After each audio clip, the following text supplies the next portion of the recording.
Hi, YouTube, and welcome back to my channel. If you're new here, don't forget to subscribe. If you're already a subscriber, thank you for being with me. We're on the road to 100 subscribers, so please help me to get there. Today, my video would be talking about my birthing experience. For those of you who have followed me, you would know that I was pregnant. I recently had a baby. He's just a few days over 1 month, and I'm sharing my experience and my journey through pregnancy with you.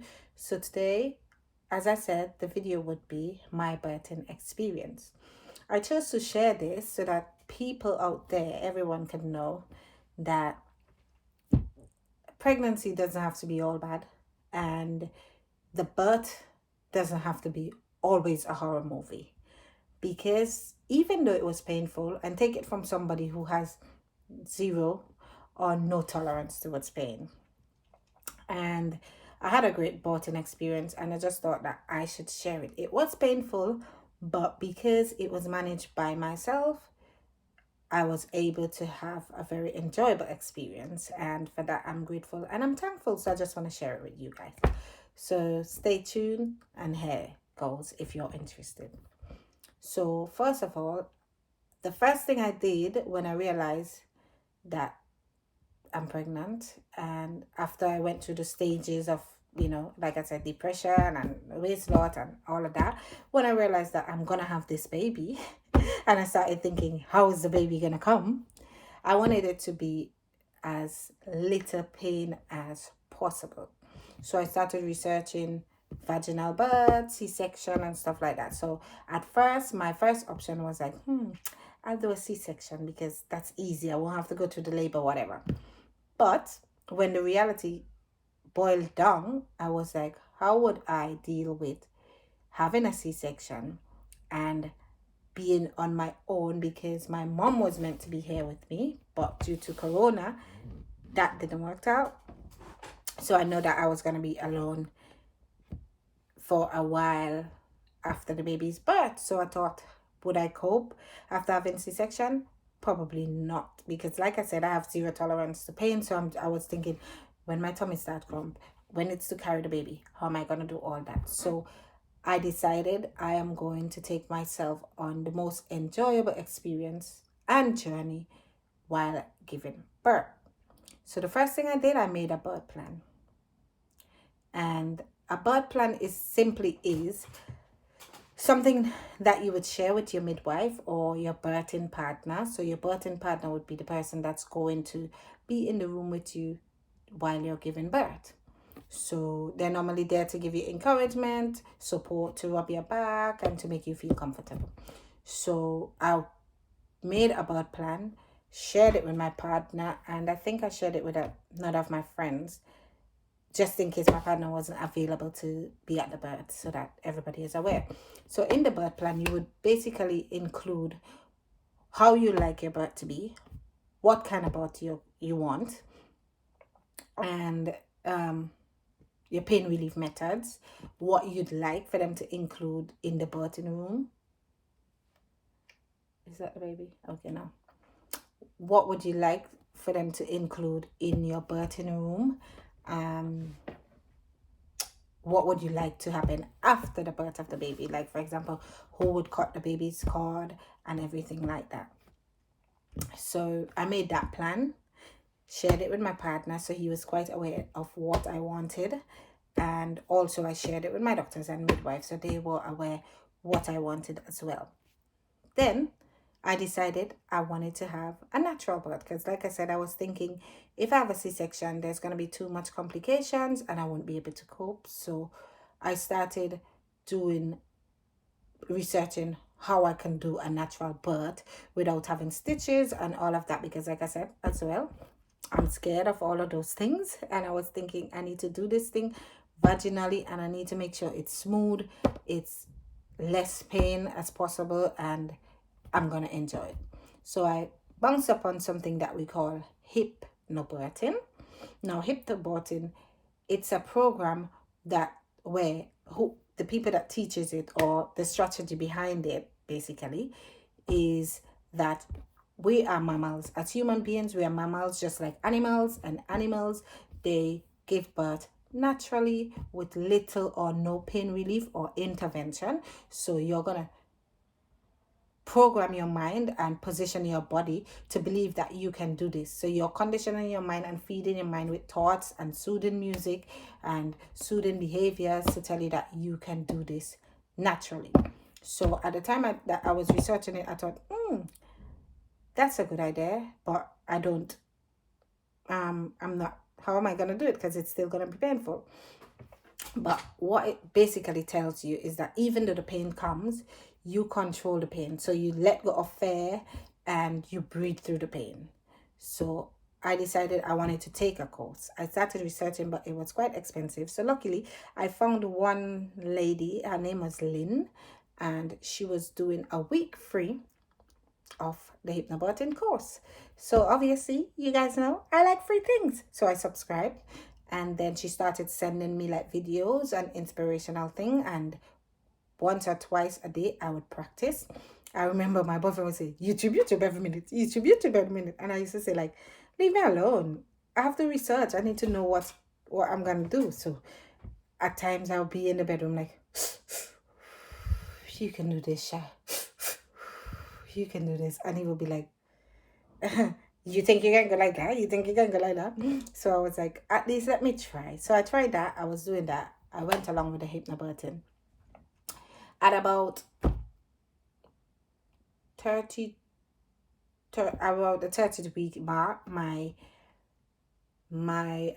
specialist doctor, which is my hemoglobin doctor, because like I expressed to you guys before, I am sickle cell anemia type SC, so I needed to have a special doctor, as in a blood doctor, who's going to look after me during my birth.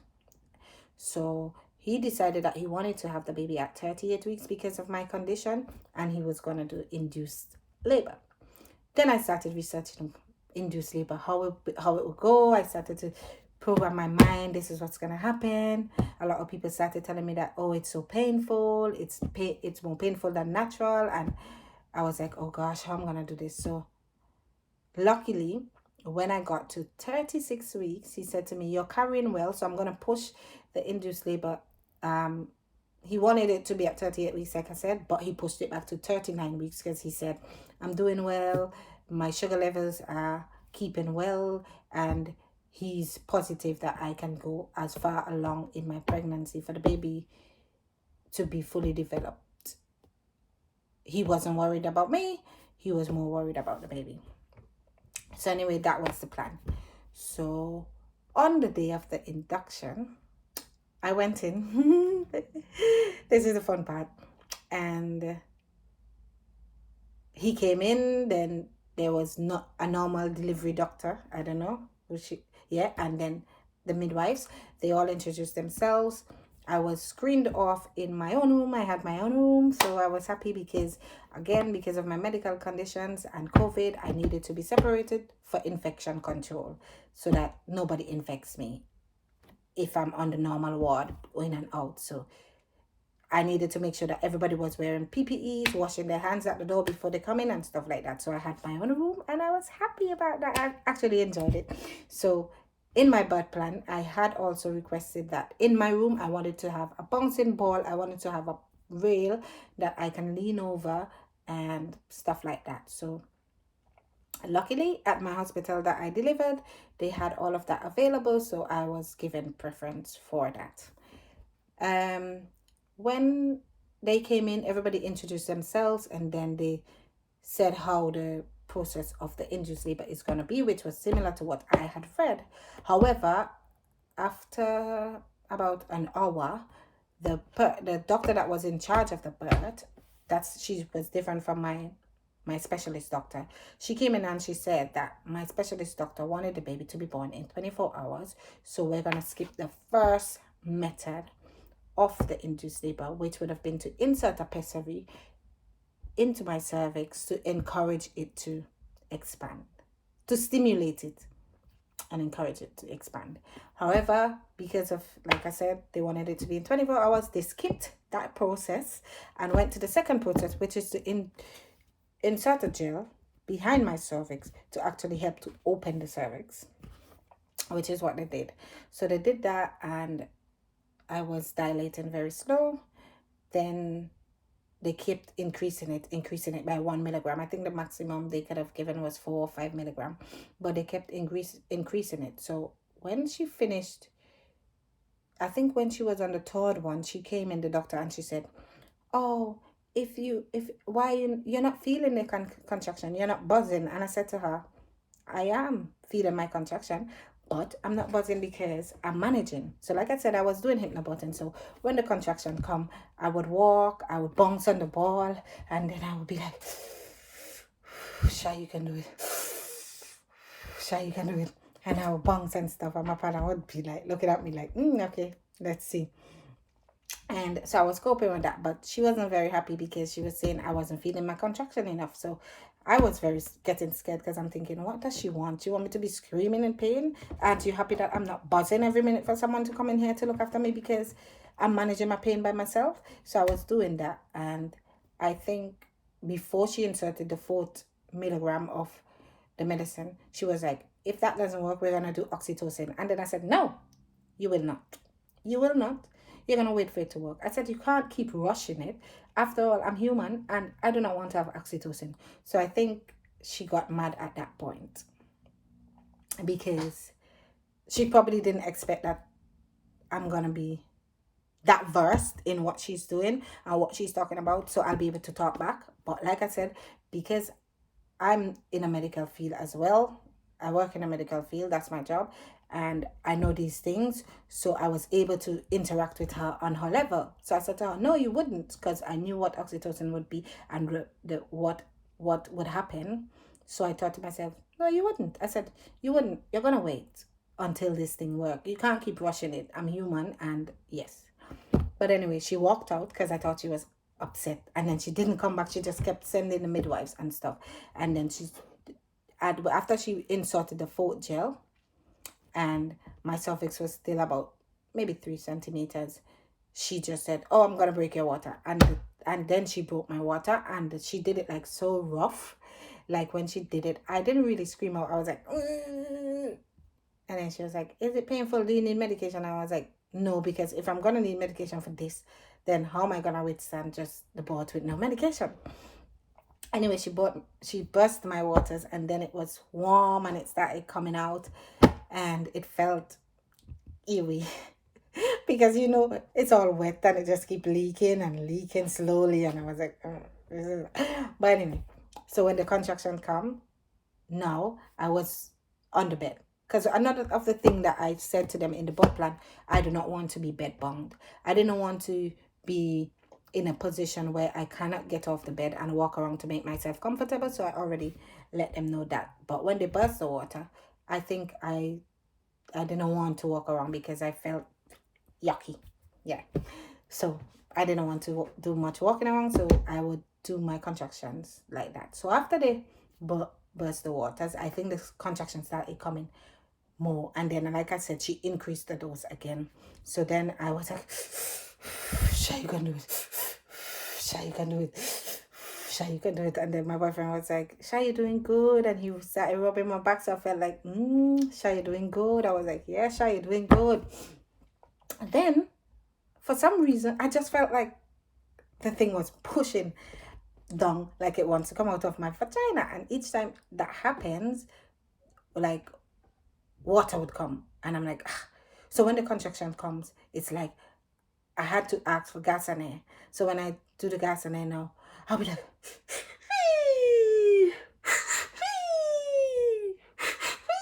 then my boyfriend was like, Sha, you're sucking the air wrong, you're not doing it properly and stuff like that. Then I don't know, I started feeling like hallucinated, like I didn't know myself. I couldn't breathe, so I was telling him, I can't breathe. And he was like, calm down, it's because you're using the thing too wrong and stuff like that. And I said to him, no, this is not taking away the pain. This is just making me feel like I don't know myself. And I would go like that. And he was like, Sure, It's nothing coming. He was like, nothing coming. I was like, when the pain hit again, I was like, "Wee, I think it's coming. Something happening. Wee, something is happening." And he's like, nothing is happening, Sha. You're just having contractions. But then I kept screaming and saying, no, no, no. I feel like the baby gonna come. I feel like the baby gonna come. So then I started screaming so loudly because he wasn't listening to me. And then the midwives came running in and they were like, are you okay? Do you need medicine? And I was like, no, I think the baby is coming. I think the baby is coming. And she was like, okay, let's check.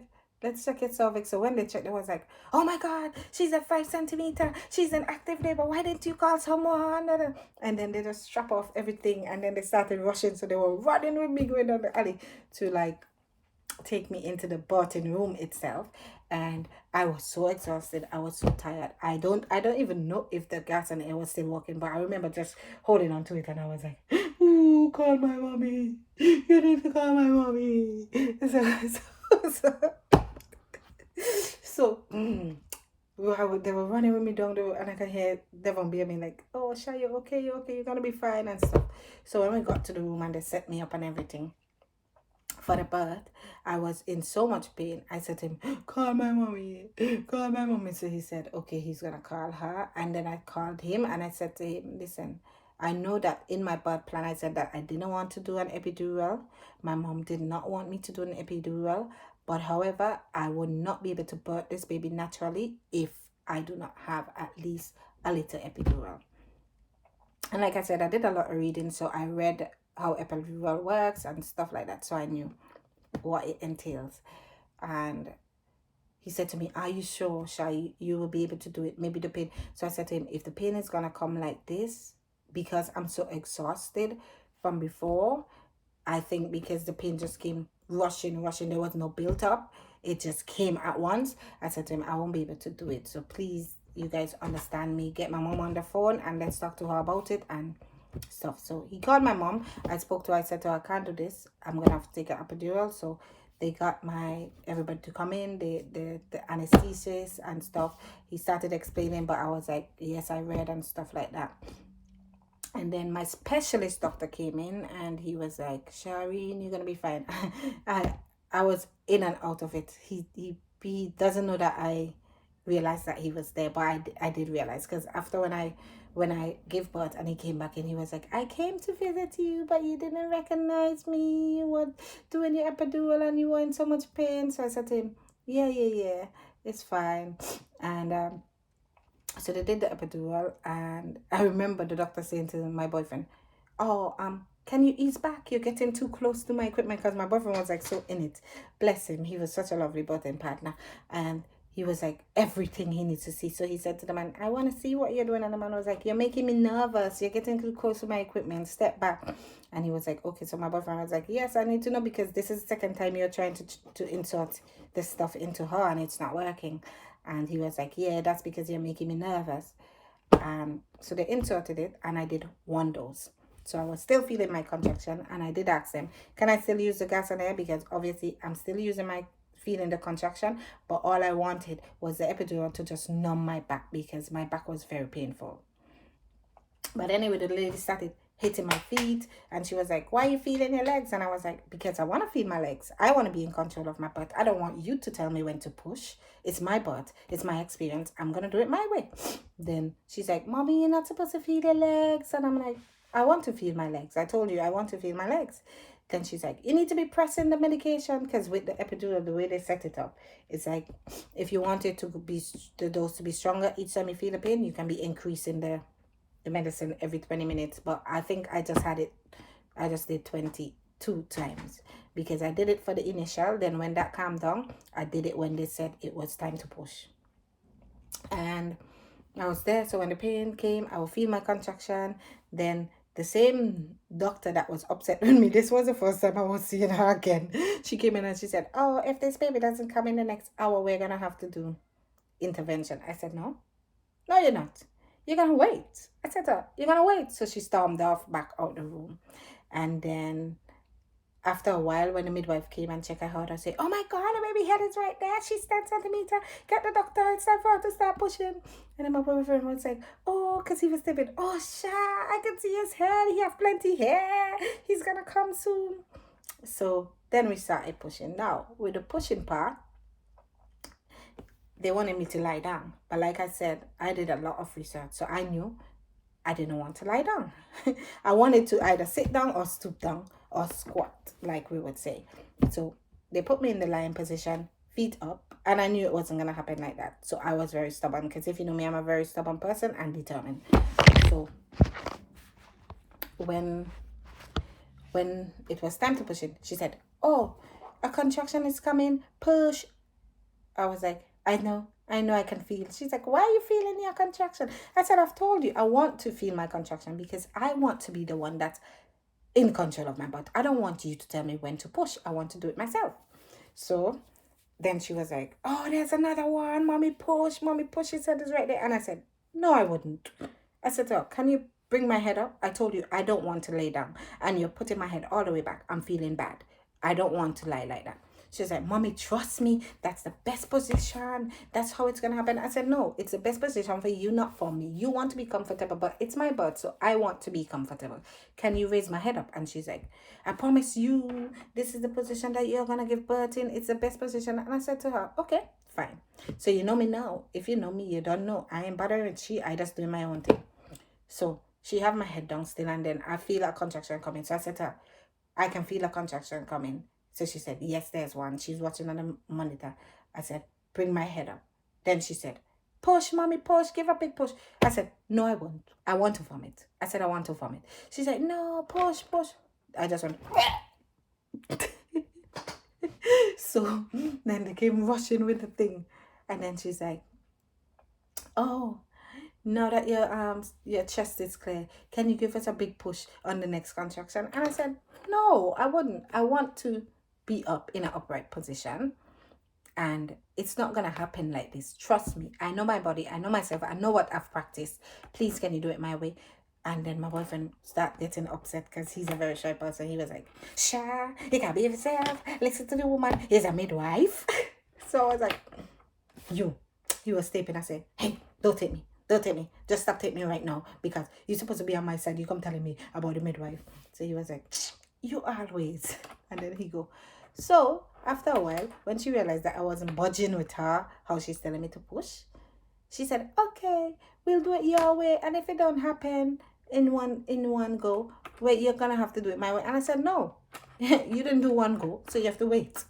Anyway, so she lifted up my head, and then she was like, "Use your muscles that you use to take a poo, to push." So I said to her, "Exactly. But when you go to take a poo, do you lie down? No, you don't. You're sitting down or you're stooping down if you're having a poo. So don't tell me to go use the muscles that I'm going to use to have a poo, and you're putting me to lie down. You don't poo like that properly." Anyway, so that happened, and in the next 4 pushes, the baby came. So when the baby was coming, he got stuck in the channel.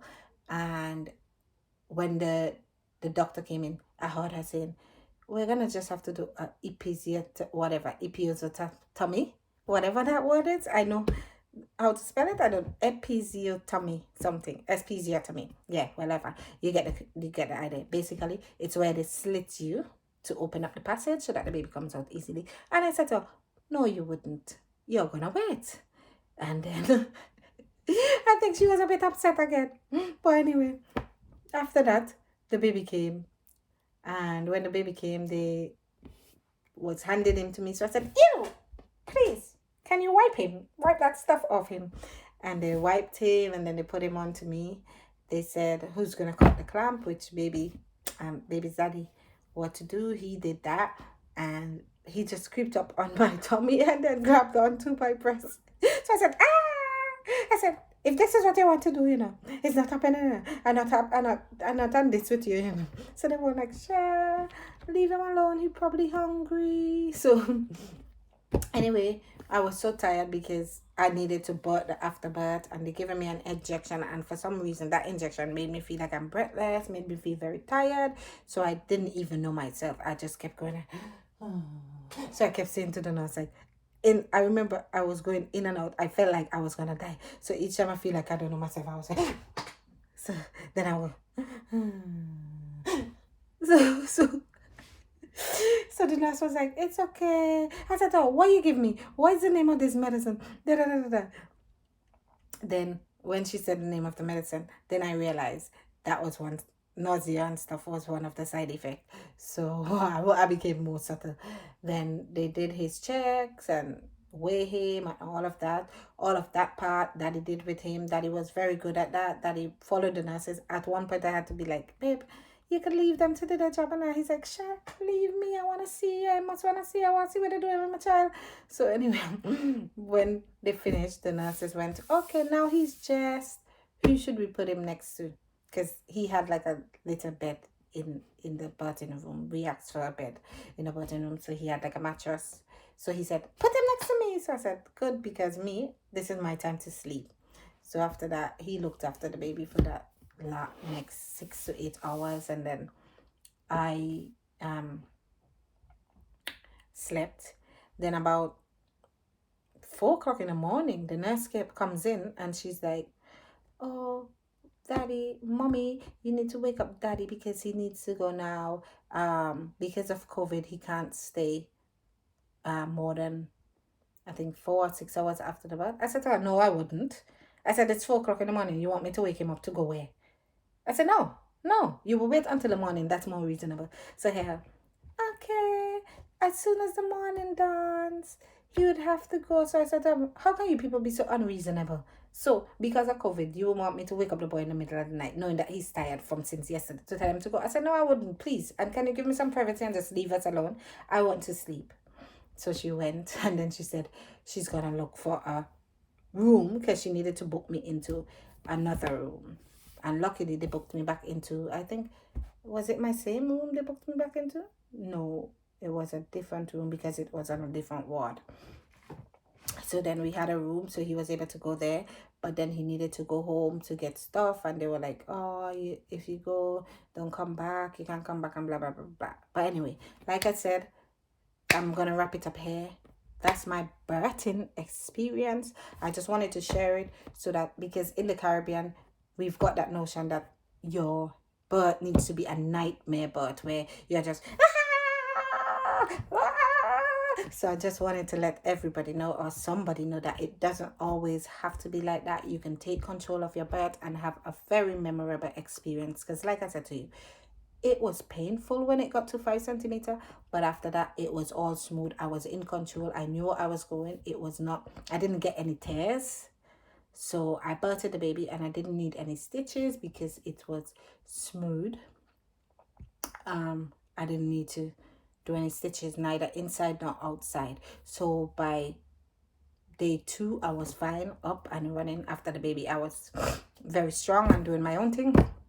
Had my own independence and stuff like that. My tummy had already started going down and stuff. So I just wanted to share my experience to let people know, or somebody know, that your birthing experience does not have to always be a horror movie. So until next time, don't forget to like, share the video so that as much people as you can who needs to hear this story will hear this story. Until then, love you and see you next time.